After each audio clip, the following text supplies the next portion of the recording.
Hello guys, नमस्ते। टस्टेले सबैजनालाई मेरो यो छोटो मिठो ब्लगमा हजुरहरूलाई स्वागत छ। आज चाहिँ म घर सफा गर्न गइरहेको छु। हजुरहरूले अन्तिमसम्म हेरेर साथ दिनुहोला। म चाहिँ सर्वप्रथम सुरुमा चाहिँ ग्लोभ्स लाउन गइरहेको छु सफा गर्नको लागि। एउटा हातमा ग्लोभ्स लगाइसकेँ, अब अर्को हातमा लाउनु पर्ला भनेर सोचेँ, तर म लाउँदिनँ किनभने अर्को हातमा म हँसिया समाइरहेको छु।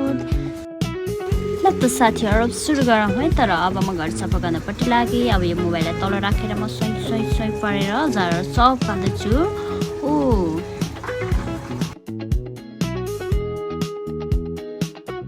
यसले चाहिँ म जाँदिनँ, म यहीँ बस्छु भन्दा त्यसलाई त ल त्यसको कपालमा समातेर पक्का उखाले। अब मैले सबै झारहरू पालोसँगले निकाल्दैछु। गाइसहरू, कस्तो लाग्यो हजुरहरूलाई मेरो भिडियो? अन्तिमसम्म हेरिदिनु होला।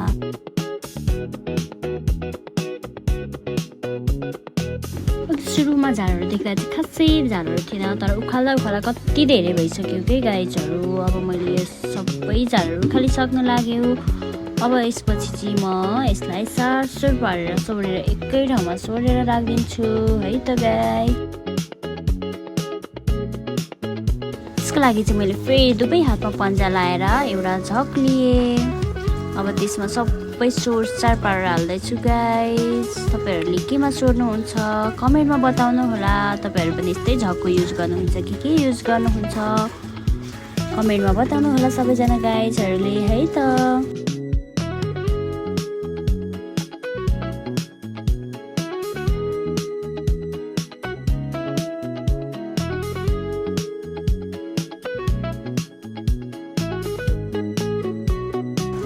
मैले झारहरू सबै सोरिसकेँ होइन। अब सोरिसकेपछि यसलाई अलिअलि बाँकी रहेकोहरू चाहिँ मैले सबै बढाल्दैछु, झारीको सहायताले बढाल्दैछु गाइजहरू। हेर्नुहोस्, अब त्यो सोरिसकेपछि अब त्यो खाल्डोमा लगेर पोत पारेर फालिनु पर्यो। एक झकै भइसकेछ गाइज, हेर्नु न कति धेरै फोर के। अब त्यसपछि मैले घर बढाल्न थालेँ, यतापट्टिको आँगन बढाल्न थालेँ। होला घाम लागिसकेछ। घाम लाग्दा नि कसले बढाल्छ भन्नु होला, तर म बढाल्छु गाइज। किनभने भर्खर त 6:30 भइरहेछ, यहाँ चाहिँ छिट्टै घाम लाग्ने रहेछ कि गाइज। त्यही भएर झार उखाल्दा अब त्यसपछि लास्टमा बनाउनु पर्यो गाइज। त्यही भएर अलिक ढिला भयो। यतापट्टि आँगनमा पनि अलिअलि झारहरू पलाएको थियो, त्यो झारहरू चाहिँ मैले अघि नै उखालिसकेँ, तर मैले भिडियो बनाइनँ है गाइज। त्योभन्दा उतापट्टिको आँगनको पनि मैले झारहरू बढाली पनि सकेँ, तर भिडियोहरू चाहिँ खासै बनाइनँ। फोर्स छोड्नको लागि फेरि मैले झक्रै ग्लोभ्स ल्याएर साथी हेरेँ। यो सल पनि कति खुस्क्यो क्या ल त, यसलाई यहीँ खादिन्छु। त्यसपछि अब सुई पारेर त्यहाँ भएको फोहोरहरू सबै त्यहाँनिर हालिदिन्छु गाइस। ल म हिँडेँ। यसको लागि चाहिँ कति थोरै हो कि, यसमा चाहिँ अलिक धेरै छैन है। अब मैले त्यसलाई नि खाल्डोमा हालेँ गाइस। ल अब जाउँ है त। त्यहाँ पर यहाँ दाउरा देखिरहनु भएको छ, यो चाहिँ मम्मीले बोक्दै हुनुहुन्छ माथि जङ्गलबाट है गाइस। ल बाई बाई गाइस। रोक्नुहोस्, अझै गर्न बाँकी छ। हेर्नुहोस्, त्यहाँको फोहोरहरू अहिले फाल्छु म। त्यो घरभन्दा उता बढालिसकेँ। यतापट्टिको स्टोर रुम, उतापट्टिको किचन हो गाइस।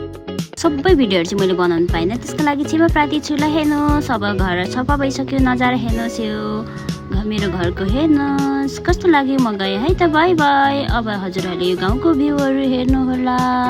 हजुरहरू कुन ठाउँदेखि हेर्दै हुनुहुन्छ कमेन्टमा बताउनु होला guys. Bye bye guys, this is for you guys. हजुरहरूले यो भिडियो अन्तिमसम्म हेर्नुभएकोमा हजुरहरूलाई धेरै धेरै धन्यवाद। हजुरहरूको दिन शुभ रहोस्। By bye guys, love you.